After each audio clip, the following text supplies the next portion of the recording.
इस वीडियो में हम ये देखते हैं कि मान लीजिए हमारे पास एक नंबर के ऊपर एक बेसिक रैशनल एक्सपोनेंट लगा हुआ हो, तो हम उसकी वैल्यू कैसे समझेंगे, उसकी वैल्यू को कैसे इंटरप्रेट करेंगे, उसके बारे में जानते हैं।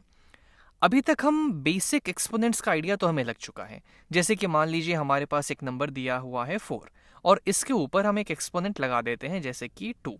तो इसका मतलब होता है कि हमें इस बेस को खुद से 2 बार मल्टीप्लाई करना है, यानी कि ये हो जाएगा 4 टाइम्स 4, या फिर आप इसको ऐसे भी समझ सकते हैं कि आप यहाँ पे 1 लगा लीजिए, तो 1 में आपको 2 बार 4 को मल्टीप्लाई करना है। लेकिन किसी भी तरीके से इसका मतलब जो होगा, इसकी जो वैल्यू होगी वो हो जाएगी 4 टाइम्स 4, यानी कि 16 के ही बराबर। उसी तरीके से मान लीजिए अगर हमारे पास हो कुछ 4 और इसके ऊपर हम एक नेगेटिव एक्सपोनेंट लगा दें, यानी कि -2, तो इसका क्या मतलब हुआ?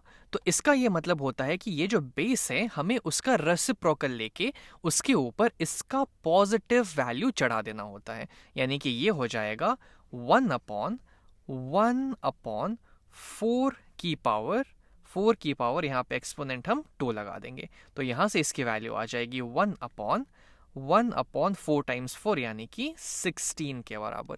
ये चीजें तो हमें पता थी। अब मान लीजिए हम यहाँ पे सेम बेस ले लेते हैं 4, लेकिन इसके ऊपर जो एक्सपोनेंट होगा वो 2 या फिर -2 होने के बजाय हम इस 2 का रेसिप्रोकल ले लेते हैं, यानी कि 1/2। तो इसकी वैल्यू हम कैसे इंटरप्रेट करेंगे, इसकी वैल्यू को हम कैसे समझेंगे, उसके बारे में बात करते हैं। तो जैसे कि हमने यहां ऊपर देखा था कि 4 की पावर 2 का मतलब था कि हमें इस बेस 4 को 2 बार खुद से मल्टीप्लाई करना है, लेकिन यहां पे 4 टू द पावर 1/2 का मतलब है कि हमें एक ऐसा पॉजिटिव क्वांटिटी ढूंढना है जिसको अगर हम 2 बार खुद से मल्टीप्लाई करें तब जाके हमें यहां पे 4 मिल जाएगा। यानी कि मान लीजिए अगर इसकी वैल्यू कुछ यहाँ पे x आ जाती, मान लीजिए ये कुछ x हो जाता, तो इसका ये मतलब होता कि इस x को अगर हम 2 बार खुद से मल्टीप्लाई करेंगे तब जाके हमें ये 4 मिल जाएगा। अब अक्सर 4 की पावर 1/2 को हम लोग एक डिफरेंट तरीके से, एक अलग तरीके से भी डिनोट करते हैं। 4 टू द पावर 1/2 को हम अक्सर बोलते हैं स्क्वायर रूट ऑफ 4, और इसको हम ऐसे लिख सकते हैं, इसको यहां हम लिख सकते हैं स्क्वायर रूट ऑफ 4। अब आप इसको ऐसे मान लें तो इसका मतलब होता है स्क्वायर रूट, या फिर आप इसको और अच्छे से लिखना चाहें तो यहाँ पे आप एक 2 डाल सकते हैं। तो इसका मतलब हुआ कि 4 का हम स्क्वायर रूट ले रहे हैं, यानी कि 4 के ऊपर हम 1/2 पावर लगा रहे हैं, यानी कि हम एक ऐसी क्वांटिटी का खोज कर रहे हैं जिसको हम अगर 2 बार खुद से मल्टीप्लाई करें तो हमें ये बेस 4 मिल जाएगा। अब ऐसी वैल्यू क्या होगी? तो अगर हम सोचें तो 2 टाइम्स 2 अगर हम करते हैं तो हमें 4 मिलता है, यानी कि 2 को जब हम खुद से 2 बार मल्टीप्लाई करते हैं तो हमें 4 मिल जाता है, यानी कि इस x की वैल्यू यहाँ पे 2 हो जाएगी। लेकिन अब आपके मन में एक और सवाल आ सकता है, हमने यहाँ पे सिर्फ 2 क्यों लिया? क्योंकि अगर हम -2 को भी अगर -2 से मल्टीप्लाई करें तब भी तो हमें 4 ही मिल जाएगा, तो हम सिर्फ पॉजिटिव वैल्यू क्यों ले रहे हैं? तो इसका मतलब जब भी हम इस स्क्वायर रूट का मतलब देखते हैं या फिर जब भी हमें कहीं ऐसा रूट का सिंबल दिखता है तो इसका मतलब होता है प्रिंसिपल स्क्वायर रूट या फिर पॉजिटिव स्क्वायर रूट। जब भी हम यहाँ पे एक फ्रैक्शनल पावर लगाते हैं तो हम यहाँ पे अभी सिर्फ पॉजिटिव वैल्यूज की ही बात करते हैं, हम नेगेटिव वैल्यूज कंसिडर नहीं करते हैं, इसलिए हम सिर्फ x को 2 रखेंगे, ना कि -2। चलिए कुछ और एग्जांपल यहाँ पे लेते हैं। मान लीजिए जैसे कि हमसे पूछा जाए 9 की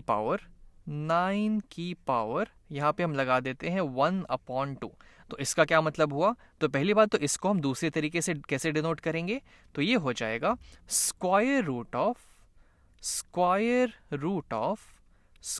रूट ऑफ 9 के बराबर। मान लेते हैं कि इसकी वैल्यू कुछ यहाँ पे x हो जाएगी, यानी कि इसका ये मतलब हुआ कि x को जब हम खुद से 2 बार मल्टीप्लाई करेंगे तब जाके हमें ये 9 मिल जाना चाहिए। अब ऐसी वैल्यू क्या होगी?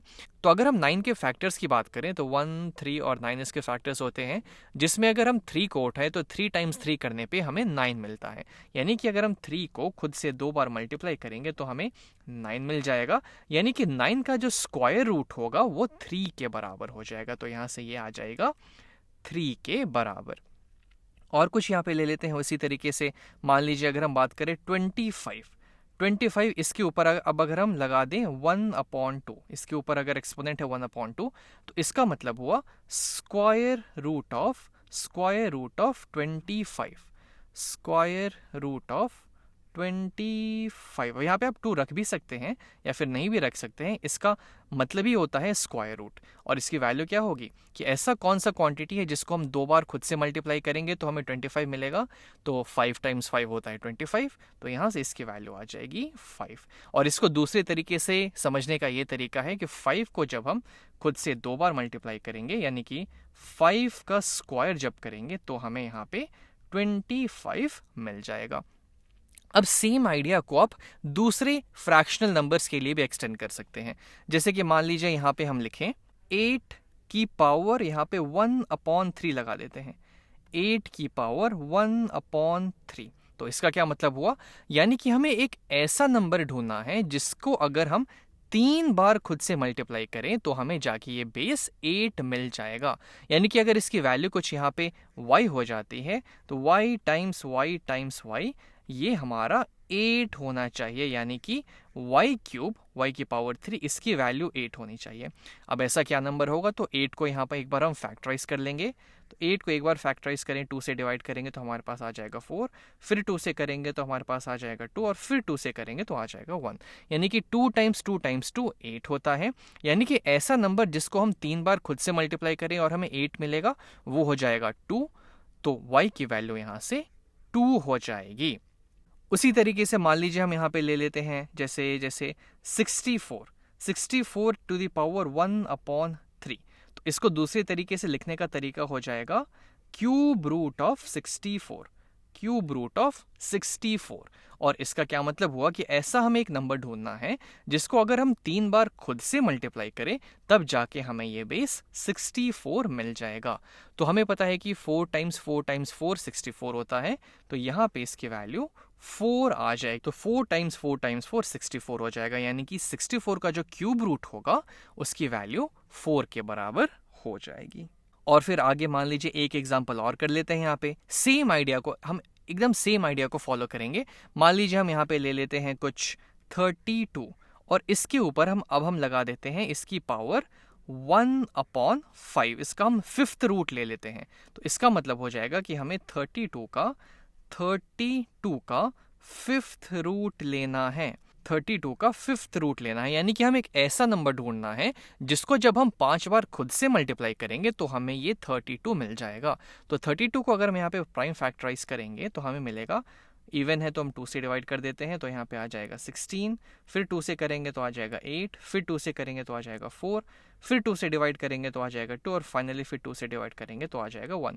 यानी कि 2 × 2 × 2 × 2 × 2 32 हो जाएगा। यानी कि 2 को अगर हम खुद से 5 बार मल्टीप्लाई करेंगे तो हमें 32 मिल जाएगा। तो वो क्वांटिटी क्या हो गई, वो वैल्यू क्या हो गई जिसको हमने खुद से 5 बार मल्टीप्लाई किया तो हमें 32 मिल गया, 2। यानी कि इसकी वैल्यू 32 का जो 5th रूट होगा वो 2 के बराबर हो जाएगा।